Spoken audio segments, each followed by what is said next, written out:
আমিরাতের কাছে সিরিজ হারের পর মাথা নিচু করে এভাবেই যখন মাঠ ছেড়ে ক্রিকেটাররা বেরিয়ে যাচ্ছিলেন, তখন গ্যালারি থেকে পরিশ্রমের টাকা খরচ করে খেলা দেখতে আসা এক প্রবাসী বাংলাদেশ দলকে উদ্দেশ্য করে গালমন্দ করতে শুরু করেন। এ সময় সব ক্রিকেটাররা মাথা নিচু করে চলে যেতে থাকলেও শামীম পাটোয়ারীর যেন সম্মানে লেগে যায়। তিনি সেই প্রবাসীকে নিচে নেমে আসতে বলেন। প্রবাসী তার ঝাড়িতে যেন বিন্দু মাত্র ভয় না পেয়ে উল্টো তাকে আরো গালাগালি করতে থাকেন। তারপর তার সামনে থাকা তানজিম সাকিব শামীমকে হাত ধরে টেনে ভেতরে নিয়ে যান। আসলে আমরা বাংলাদেশ ক্রিকেট দল কবে সত্যিকারের বড় দল হব? মামাবাড়ির মাঝি নাদের আলী বলেছিলেন, বড় হও দাদা ঠাকুর, তোমাকে আমি 3 প্রহরের বিল দেখাতে নিয়ে যাব। সেখানে পদ্ম ফুলের মাথায় সাপ আর ভ্রমর খেলা করে। নাদের আলী, আমার মাথায় ঘরের ছাদ ফুঁড়ে আকাশ স্পর্শ করলে তারপর তুমি আমায় 3 প্রহরের বিল দেখাবে?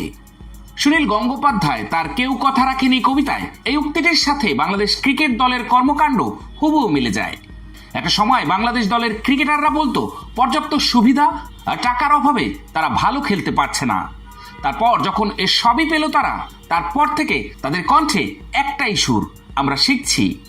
শিখতে শিখতে আজ তারা ক্রিকেটকে নিয়ে গেছে অন্য মাত্রায়, যেখানে ক্রিকেটটাকেই তারা ফেলে চলে এসেছে।